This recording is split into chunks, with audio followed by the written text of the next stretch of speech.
Bismillahirrahmanirrahim. Assalamu alaikum. My name is Hassan, and today we are going to add custom add review button for order status completed in my account order section using custom code in WooCommerce WordPress. Before starting work, it's my request, please subscribe my channel. Thank you. Now back to our work.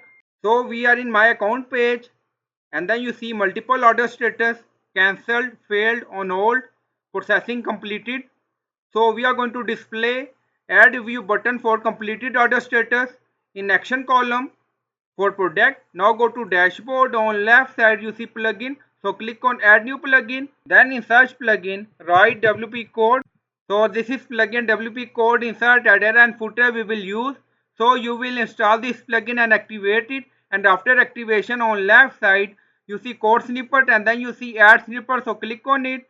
Then you see add your custom code, so again click on it. Now create custom snippet section open, and then you can add title. Then you see code preview. On right side you see code type, drop down select PHP snippet. Now we are going to paste code, and you'll find this code in video description or in comment section. And then you see order status completed. So we are going to display custom add review button for order status in my account order section, and then you see button name add review.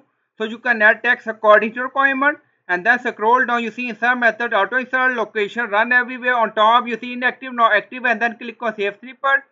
Now snippet created and saved. Go to my account page, and we are in order section. Now refresh the page, and then you see order status completed and show add review button for product. So click on it, and then redirect to product page. Now you see product page open, and then you can add review. So I hope you like this video. Please like, comment, share, subscribe. Thank you for watching.